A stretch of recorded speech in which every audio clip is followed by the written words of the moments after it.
Olá, caros contatos dessa rede social, amigos e amigas com quem partilho algumas reflexões pertinentes à nossa coletividade, às nossas particularidades regionais. Quero sugerir essa reflexão desse tema, não só por esse meio, mas também de outras formas, nos encontros que nós temos socialmente, também que a gente possa se dedicar a conhecer um pouco mais do nosso passado. Não temos nada a perder se a gente se debruça um pouco sobre o que aconteceu em Pernambuco há 200 anos atrás, onde hoje a gente está aí vivenciando o bicentenário da Revolução Pernambucana. Antes de entrar em alguns detalhes de que eu tenho conhecimento e que algumas pesquisas me levaram a conhecer sobre o tema, não é? Inclusive, que é uma partilha de ideias que eu estou fazendo, por assim dizer, um compartilhamento, né, de algumas reflexões que a gente tem e que outras pessoas fizeram ao longo desse tempo. Antes de entrar no tema propriamente dito, cumpre a gente sinalizar essa situação de apatia, né, que nós temos perante a nossa própria história. Isso é uma coisa que dificulta tudo das nossas vidas, que se possa imaginar: a economia, a cultura, a política, a individualidade de cada pessoa. Tudo muito fica dificultado quando a gente não tem o conhecimento preciso, ou pelo menos um conhecimento mais próximo do que foi a nossa história, né? Afinal de contas, muito do que a gente vivenciou no passado, os nossos antepassados vivenciaram, né, influencia hoje em dia. Tanta coisa que aconteceu no passado influencia hoje em dia. E às vezes a gente está lidando com situações seculares, né, de mais de 100 anos, de 200, de 300 anos ou mais. Então é muito importante que a gente se esforce, se esmere para conhecer um pouco do nosso passado. Mas vivemos numa situação em que não somos estimulados, não temos o estímulo de pesquisar a nossa própria história, né? E não é diferente com a Revolução Pernambucana, que completa 200 anos agora em 2017 e que pouco mesmo conhecemos sobre. Parece que é uma coisa que aconteceu em outro mundo, parece que é uma coisa que aconteceu em outro lugar, em outro país, porém envolveu muito dos nossos antepassados. Nós que estamos hoje aqui em Pernambuco e também no Brasil, recebemos influência desse período. Ora, cumpre dizer que esse período da Revolução Pernambucana de 1817, ele na verdade é mais um dentre muitos outros momentos onde houve algumas insurreições, onde houve algum manifesto coletivo e às vezes violento da população e de lideranças da população, da classe dirigente, contra os poderes que estavam estabelecidos, não é? Hoje, em 2016, a gente percebeu, né, 2016 para 2017, mas mais de 2016, a gente percebeu o Brasil, digamos assim, inflamado com os debates sobre o impeachment, debates sobre o golpe, né?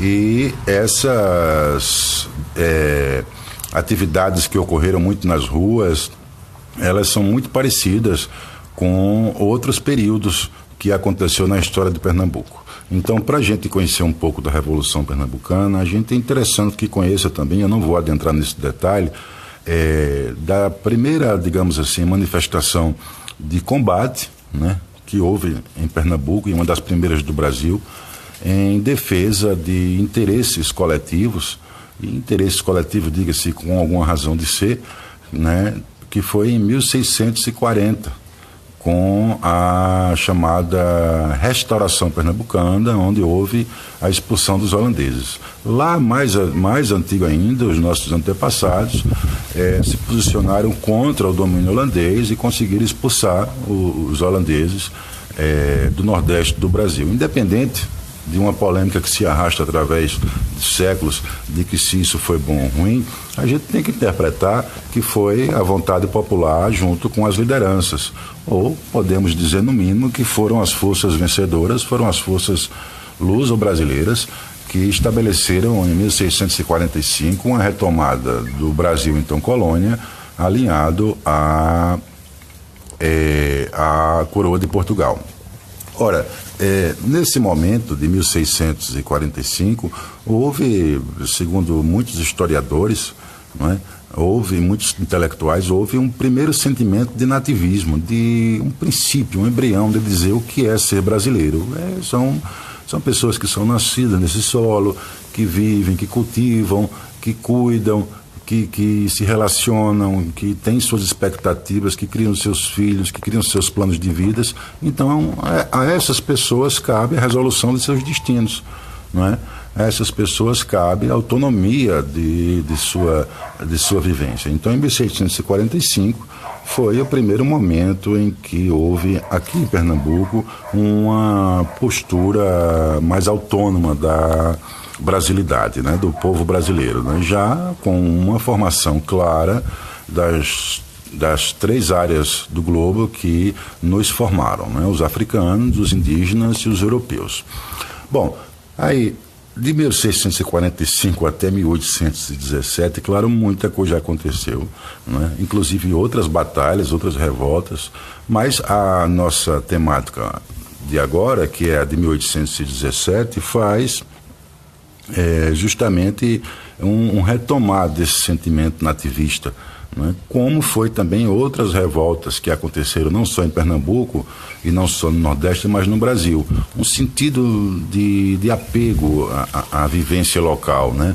Um sentido de apego à sua liberdade, à sua autonomia, em muitos aspectos foi por aí. Então, 1817, há também um sentido, digamos assim, libertário entre as pessoas que lideraram essa revolução, mas também a grande população, que boa parte dela aderiu a esse movimento, não é?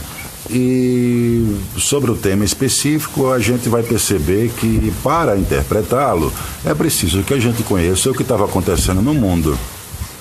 A gente precisa conhecer o que estava acontecendo no mundo no momento para interpretar o que realmente aconteceu aqui em Pernambuco. Afinal de contas, a gênese da Revolução de 1817, ela não é, digamos assim, 100% pernambucana. De forma alguma, até porque nós temos uma comunicação entre povos, entre culturas bastante antiga, então ideias vão daqui, vão dali, elas permeiam grupos que estão com muita influência numa sociedade daqui e dacolá, e basta dizer que uma das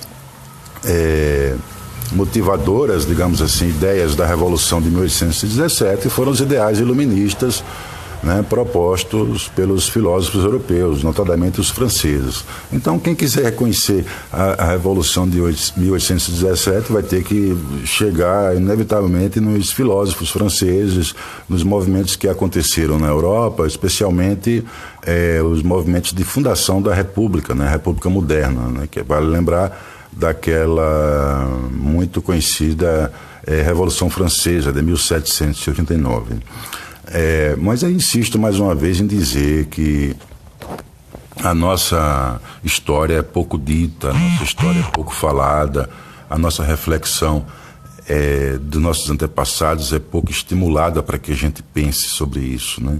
A gente também tem que ter esse indicativo. Cada vez mais que a gente mergulha no entendimento da história, a gente precisa entender que há uma covardia, uma maldade que prejudica a todo mundo, o fato de que nós não tenhamos a cultura da nossa memória e do nosso passado. Eu estou numa cidade do Agreste Pernambucano que tem aproximadamente 300 anos de presença de brasilidade, e nós não temos nenhum museu, né? Nós não temos painéis da história da gente, a gente não tem lançamento de livros, a gente não tem palestras, a gente não tem seminários. No entanto, a gente tem uma grande intelectualidade.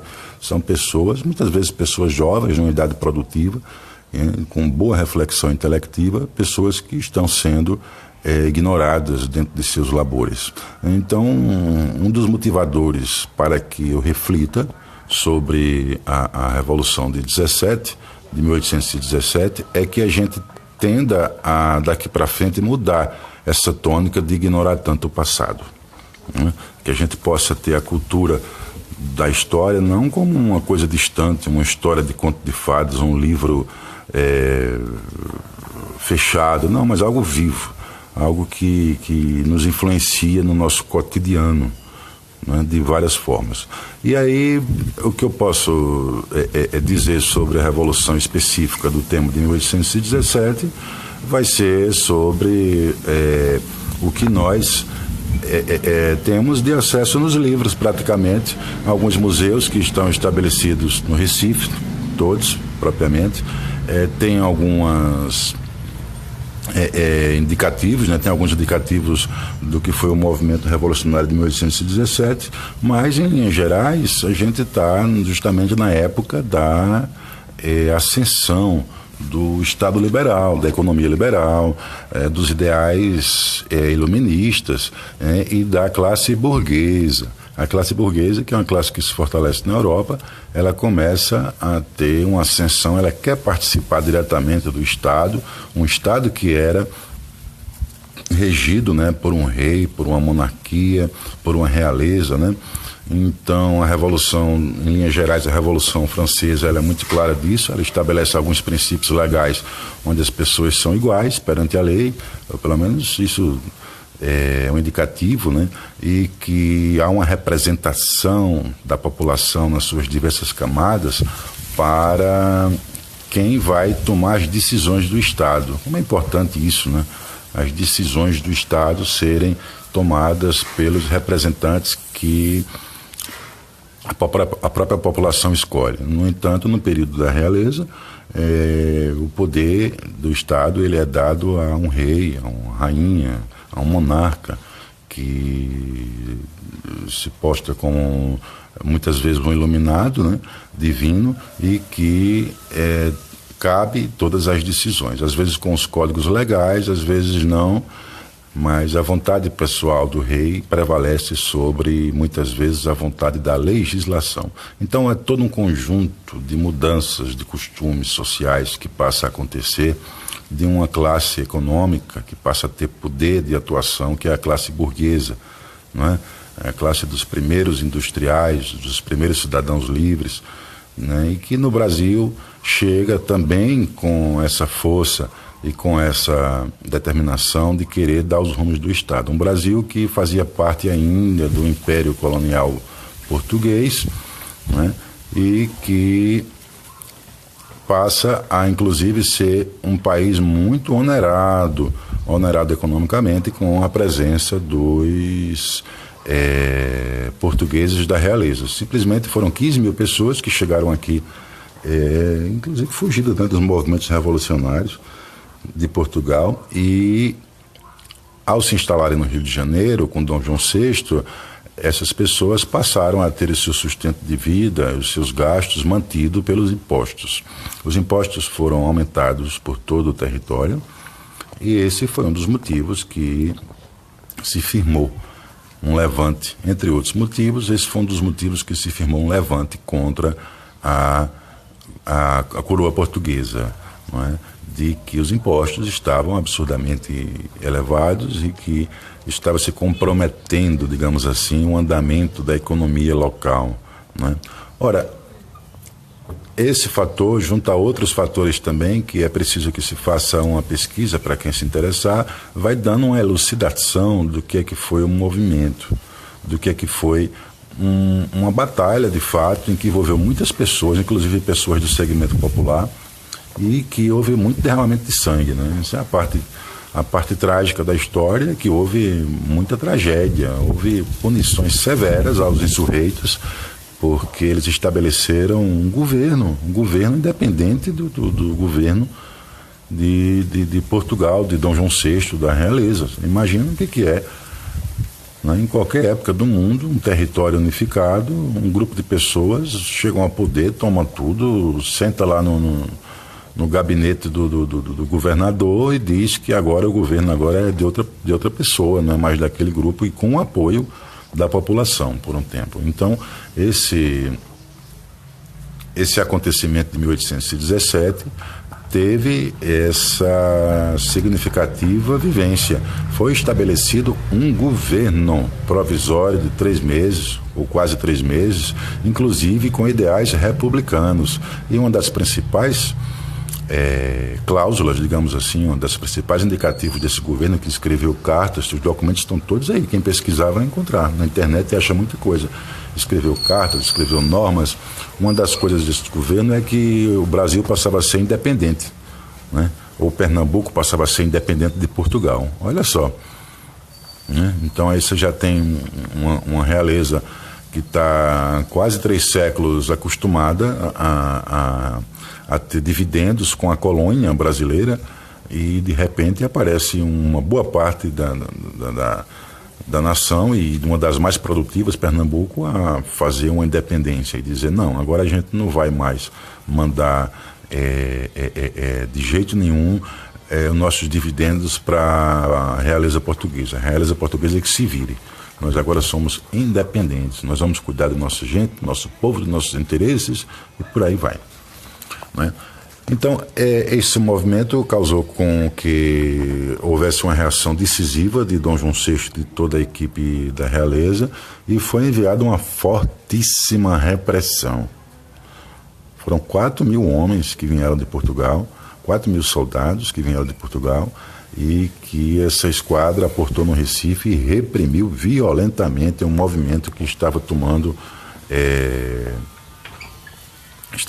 muito alcance em vários estados.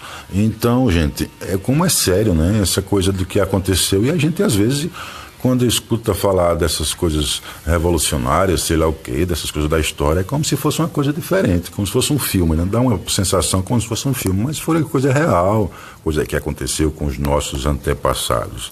Então, eu estou aqui provocando a reflexão, a sugestão para que a gente pense mais sobre o que aconteceu antigamente e que a gente se debruce sobre o nosso legado, o lado bom e o lado ruim, né?